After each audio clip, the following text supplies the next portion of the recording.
नमस्कार दोस्तों, SLC classes में आप सभी साथियों का हार्दिक स्वागत है। ठीक है, देखिए आज के सेशन में हम बात करेंगे जो बिहार लाइब्रेरी की स्टूडेंट्स है, जो आप बिहार लाइब्रेरी की तैयारी कर रहे हो, ठीक है, उसका संभावित पाठ्यक्रम का तो साथियों हमने एक वीडियो जो है मैंने बनाकर अपलोड कर दिया है आपका एप्लीकेशन पर भी और यूट्यूब पर भी, हम बात करें दोनों जगह। अब जो है सर, हम जो है ना क्लास नोट्स परचेज करना चाहते हैं, तो क्लास नोट्स जो है कैसे परचेज करें, कौन सी बुक परचेज करें। क्लास नोट्स की 3 बुक आ रही है, ऑब्जेक्टिव बुक कैसे परचेज करें, हम इन सभी मुद्दों पर हम क्या करेंगे, चर्चा करेंगे। जैसे कि आप सभी को पता है, जैसे आपके 5 यूनिट आपके रहने वाली है, यूनिट आपकी हम बात करें, ठीक है, पार्ट 1, पार्ट 2, पार्ट 3, पार्ट 4 बोल दीजिए, ये 5 यूनिट आप बोल दीजिए, सीधी सी हम बात करें। ठीक है, देखो हम बात करें, अब जो है इसमें हम बात करें, जो बुक्स आपको देखने के लिए मिल जाती है, ये साथियों 3 बुक्स है, वॉल्यूम फर्स्ट, सेकंड और ये है साथियों वॉल्यूम थर्ड, है ना। ये कौन सा है, आपकी वॉल्यूम थर्ड आपको देखने के लिए मिल जाता है, जो कि आपको तीनों मिलकर साथियों आपका क्या करते हैं, सिलेबस तैयार करते हैं। ये हो जाता है वॉल्यूम थर्ड, दिख रहा है सभी को, है ना, नहीं दिख रहा।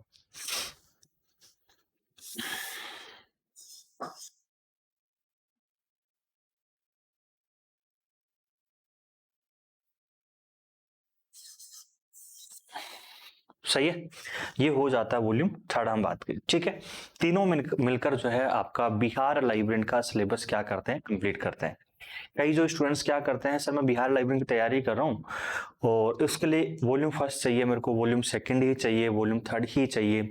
ठीक है, तो जब देखो आपका सिलेबस जो है ना, ये तीनों मिलकर कंप्लीट कर रहे हैं। पहली चीज तो साथियों जो है, जब इसको मैं तैयार कर रहा था, क्लास नोट्स को मैं बात करूं, तो मेरे सामने एक था कि जो है मैं इसको एक ही बुक में कंप्लीट कर दूं, एक ही बुक में क्या कर दूं, इनको कंप्लीट कर दूं। दूसरा ये था कि मेरे सामने जो है कि इनको मैं जो सिस्टमेटिक तरीके से लेकर आऊं क्लास नोट्स को, और एक अरेंजमेंट के अनुसार, और दूसरा कि एग्जाम में जितने भी क्वेश्चंस बने वो इससे बाहर नहीं जाए, शॉर्ट नोट्स ना हो। देखो शॉर्ट नोट्स होते हैं, छोटे होते हैं, संक्षिप्त होते हैं, वो कहीं ना कहीं शॉर्ट के रूप में रह जाते हैं। जब एग्जाम देने जाते हैं तो वहां हमें बहुत सारी दिक्कतें आती है। शुरुआत में बहुत अच्छा भी लगता है कि एक ही बुक है, सिलेबस कंप्लीट हो गया, क्योंकि लाइब्रेरी साइंस है, कोई छोटा मोटा सब्जेक्ट तो है नहीं। इसलिए जो है आपको पूरा का पूरा एक सिस्टमेटिक तरीके से नोट्स तैयार जब हमने स्टार्ट किया, तो लगभग जो है 1200 पेजेस के आसपास हो रहे थे। अब जब एक बुक इसको लेकर आते तो बहुत सारी मोटी हो जाती। जब आप पढ़ना स्टार्ट करते साथियों जो है, मोटी बुक हम बात कर देखते उबासे आना स्टार्ट हो जाते। धीरे धीरे हम पढ़ते, लास्ट पेजेस तक पढ़ते तो बुक जो है ना पूरी कट फट जाती है बात। ठीक है, तो इस वजह से मैंने क्या किया, इसको जो है 3 क्लास नोट्स, 3 वॉल्यूम में इसको डिवाइड कर दिया, वॉल्यूम फर्स्ट सेकंड थर्ड हम बात की, है ना। और 3 वॉल्यूम में डिवाइड करने के बाद जो है इसको सिस्टमेटिक तरीके से किया कि कोई भी किसी प्रकार का कंपटीशन का एग्जाम हो रहा है, उससे भैया हम जो है इन क्लास नोट्स के माध्यम से पढ़कर जो है हम एग्जाम फाइट कर सकते हैं, निकाल सकते हैं।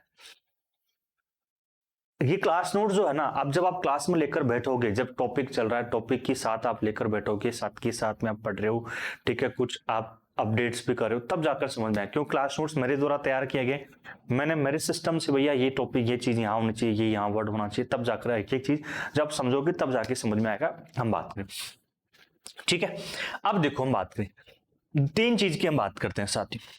ठीक है, फाउंडेशन ऑफ, हम बात करें साथियों, जो इसको यूनिट बोल दीजिए या पार्ट 1 कह दीजिए, एक ही बात है, या तो यूनिट 1 कह दीजिए या पार्ट 1 कह दीजिए, फाउंडेशन ऑफ लाइब्रेरी साइंस। ठीक है, इसके अलावा साथियों मैनेजमेंट, और ये साथियों आपका इंफॉर्मेशन सोर्सेज की हम बात करें। ठीक है, आपका पार्ट 1, पार्ट 4 और पार्ट 5 की हम बात करते हैं। जैसे हम यूनिट 1, यूनिट 2, यूनिट 3 की हम बात करें, ये तीनों साथियों जो है वॉल्यूम फर्स्ट में आपको देखने के लिए मिलेंगे। V1 है, ये भी V1 में है, और ये भी V1 में आपको देखने के लिए मिलेगा। ठीक है, 3 टॉपिक जो है हम बात करें, 3 यूनिट जो है आपको किस में देखने के लिए मिलेगी, आपको V1 में आपको देखने के लिए मिलेगी। जब आप पढ़ोगे तो आराम से मिल जाएगा। पहला जो है टॉपिक का नाम है ग्रंथालय विज्ञान के मूल सिद्धांत, जिसे हम कहते हैं fundamentals of library and information science. दूसरा रेफरेंस सर्विस, और तीसरा लाइब्रेरी मैनेजमेंट। ठीक है, कंप्लीट है। इंडेक्स में जाकर देखोगे तो एक एक चैप्टर आपको देखने के लिए मिल जाएगा, मैं इंडेक्स भी अपलोड करवा दूंगा। इसके बाद में आता है साथियों आपका वॉल्यूम सेकंड। देखिए, knowledge organisations information processing retrieval, इसके साथियों जो है ना यूनिट है 3, इस पार्ट सेकंड की है ना, इसमें इसके 3 भाग है। मतलब सीधी सी हम बात करें, ये आपको एक यूनिट दिख रही है लेकिन ये बहुत बड़ा टॉपिक हम बात करें। इसमें साथियों कैटलॉगिंग आ जाता है, इसमें क्लासिफिकेशन आ जाता है, इसमें हम बात करें यूनिवर्स ऑफ नॉलेज आ जाता है, जो कि वेरी इंपॉर्टेंट है। जो हम प्रैक्टिकल पार्ट कहते हैं, वो प्रैक्टिकल पार्ट जो है पार्ट सेकंड में है हम बात करें। अभी जो हम जो टॉपिक पढ़ रहे हैं स्टार्ट कर रखा यूनिवर्स ऑफ नॉलेज, तो वो किस में मिलेगा? आपको इस यूनिट में मिलेगा, जो कि यह साथियों आपकी जो हो जाती है यूनिट सेकंड हो जाती है हम बात करें, या सॉरी वॉल्यूम सेकंड आपको देखने के लिए मिल जाती है। और वॉल्यूम सेकंड ये वाला, ठीक है। ग्रंथालय वर्गीकरण के सिद्धांत, ग्रंथालय सूचीकरण के सिद्धांत, अंतर्गत एवं शोध पद्धतियां हम कह सकते हैं। इसके बाद साथियों अपने पास बच जाता है आपकी इंफॉर्मेशन टेक्नोलॉजी हम बात करें। ये साथियों आपकी है वॉल्यूम थर्ड हम बात करें। जो बुक आपको देखने के लिए मिल जाती है कौन सी है? वॉल्यूम थर्ड आपको देखने के लिए मिल जाती है, जो कि आपकी सिलेबस की यूनिट नंबर 3, जो इसमें यूनिट नंबर 3 की हम बात करें, ये वॉल्यूम नंबर 3 में। अब जो है ना यहाँ पर एक शब्द जुड़ रहा है, यहाँ पर देखो my computer and library word, और यही इसमें सबसे बड़ी गलती करते हैं। ये हमारा इसमें सबसे बड़ी गलती स्टूडेंट्स ने यही की, ठीक है, कि सर इसमें तो बेसिक कंप्यूटर है। यस या नो? देखो इसमें बेसिक कंप्यूटर तो है ही है। बेसिक कंप्यूटर के अलावा साथियों साथ की साथ में इसमें लाइब्रेरी जो पार्ट हो जाता है, library network, library software, digital divide, e books की हम बात करें, आपकी जो है ठीक है डॉक्यूमेंटेशन सेंटर, वो सब कुछ आ जाता है। तो इसमें 2 आपका जो है ये आपका हो जाता है। तो इसमें आपका इंफॉर्मेशन टेक्नोलॉजी में जो है आपका ये बेसिक हो जाता है, प्लस आपके साथियों लाइब्रेरी जो पार्ट हो जाता है, लाइब्रेरी का ऑटोमेशन की हम बात करते हैं, जो अभी मैंने टॉपिक्स के नाम लिए हैं वो सभी इसमें आपको देखने के लिए मिल जाता है, जो कि वॉल्यूम नंबर 3 आपको देखने के लिए मिल जाती है। ऐसे तीनों बुक मिलकर क्या करती है? सिलेबस कंप्लीट करती है। तीनों बुक में साथियों लगभग 1200 पेजेज है। कोई छोटा मोटा पेजेस की संख्या नहीं है कि मार्केट से जाते हैं लाइब्रेरी साइंस की बुक लाते हैं, एक छोटी सी बुक लाते हैं और वो भैया जो है हमें 300-400 मिलती है। हम बहुत खुश होते हैं उस वक्त कि सिलेबस छोटा सा सिलेबस है, तैयार कर लेंगे, लेकिन जब एग्जाम देकर आते हैं तब जो है वहां पर बहुत सारी कमियां रह जाती है। सीधी सी बात है, ऑथेंटिक सत्यता है। कड़वी बात लगेगी, आपको लगेगा मुकेश सर ना बुक्स बेचने के लिए आ गए, कुछ भी आ गए ना, अपनी बुक्स की बढ़ाई कर रहे हैं। मैं बुक्स की बढ़ाई नहीं कर रहा हूं, मैं पाठ्यक्रम की बात कर रहा हूं, सिलेबस की बात कर रहा हूं उस लेवल तक, ठीक है।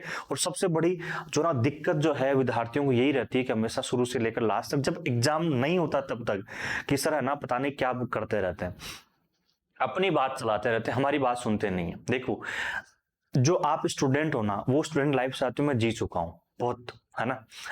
अब इस लेवल पर मैं होना भी, तो ये लेवल जो है ना मैंने पार किया ना बहुत कठिनाइयों से। मैंने बहुत सारे एग्जाम से देखे हैं, बहुत सारे बेचेज निकाले हैं, मतलब बेचेज इतने स्टूडेंट्स पढ़ाए हैं पूछो, बहुत सारे सिलेक्शन दिए हैं।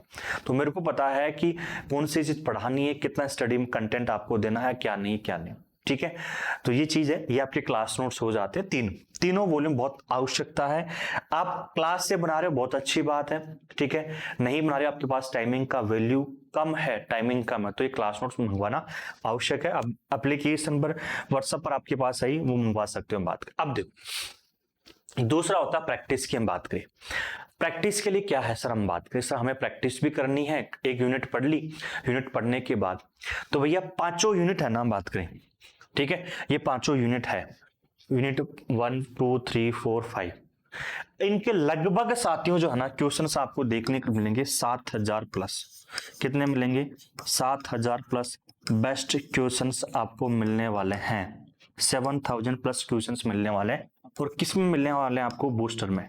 ये क्वेश्चन जो है यूनिट वाइज है, ठीक है। जैसे foundation of library and information science, तो इससे यूनिट के एक साथ क्वेश्चंस आपको मिलेंगे।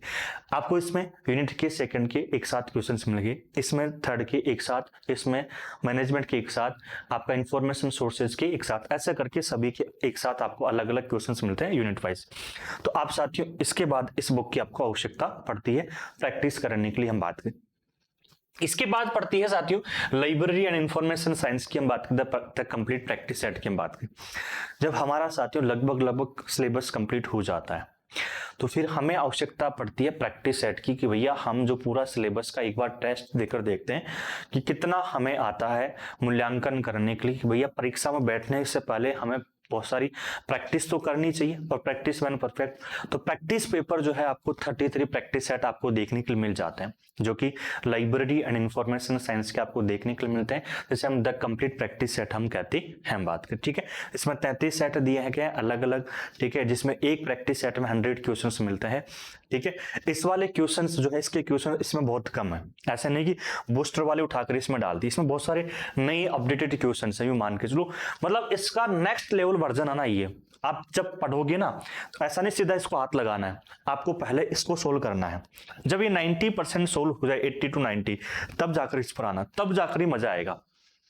नहीं तो आप जैसे हर स्टूडेंट का आता है सर ये तो ना बुक्स मतलब कंटेंट बहुत हैवी है, तो ये कब समझ में आएगा, जब इसको सोल्व करने के बाद, क्योंकि इसमें लैंग्वेज है ना वो एग्जाम पैटर्न वाली है। लैंग्वेज तो इसमें भी है और इसमें भी है, लेकिन उसके क्वेश्चंस के अगले लेवल के क्वेश्चंस इसमें आपको देखने के लिए मिल जाते हैं, जो प्रैक्टिस सेट जैसे एग्जाम होता है, एग्जाम के लेवल के आपको देखने के लिए मिल जाते हैं, ठीक है। तो ये आपकी बुक्स हो जाती है, जो बहुत सारी आपकी डिमांड थी। बुक्स को देखो, आप एप्लीकेशन पर जाओगे, एसएलसी क्लासेस एप्लीकेशन पर, ठीक है, आप ओपन करोगे तो होम पेज आएगा। होम पेज पर साथियों इसको थोड़ा सा नीचे स्क्रॉल करोगे तो आपको बुक्स का ऑप्शन आएगा। बुक्स के ऑप्शन में जाकर आप क्या कर सकते हो, बुक्स को ऑर्डर कर सकते हो सीधा सीधा, ठीक है। जब आप ऑर्डर करोगे, जब आप अपना एड्रेस फिल करते हो, तो एड्रेस आपको क्या करना है, कंप्लीट एड्रेस आपको फिल करना है। स्टेट जो है ना, जब आप स्टेट यहां पर करोगे तो उसको टाइप नहीं करना स्टेट को, है ना, जैसे बिहार है तो BIHAR नहीं वहां पर लिखना है, वहां पर उसको सेलेक्ट करना है। स्टेट पर क्लिक करोगे, नीचे स्क्रॉल करोगे तो उससे आपको मिलेगा बिहार, बिहार पर क्लिक करोगे तो स्टेट को ध्यान रखना, आप टाइप नहीं करना है आपको, नहीं तो वो एड्रेस फिल नहीं होगा।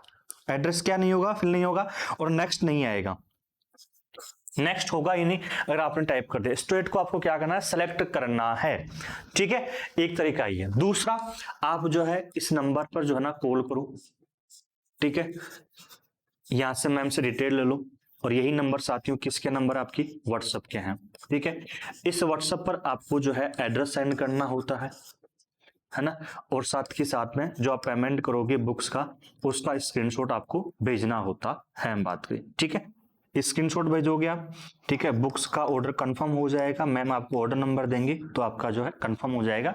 बुक्स जो है 4 to 5 डेज में आ जाएगी, ठीक है, 4 से 5 दिन। आप चाहे से यहाँ से ऐसे इस तरीके से ऑर्डर करते हो, या आप एप्लीकेशन से, दोनों तरीके से बुक्स जो है 4 to 5 डेज में आपको अपने घर तक आपको रिसीव हो जाएगी। एड्रेस ध्यान रखना, बहुत सही तरीके से आपको फिल करना है, ठीक है। क्लियर है नहीं? दूसरा भाई ओके है। तो ये आपका जो सिलेबस हो जाता है, उस सिलेबस की जो बुक्स संबंधित जो बुक्स हो जाती है उनका भी हमने क्या कर लिया, डिस्कशन कर लिया है। आई होप साथियों ये चीज आपको समझ में आई। बाकी का कोई भी और किसी प्रकार का डाउट्स रहता है तो जो एसएलसी के ऑफिशियल नंबर है, इस नंबर पर आप कॉल कर लीजिए, कंप्लीट आपको डिटेल क्या मिल जाएगी, अवेलेबल हो जाएगी 9672948287 पर, ठीक है। तो मिलेंगे साथियों अगले सेशन में, तब तक के लिए सभी को जय हिंद जय भारत।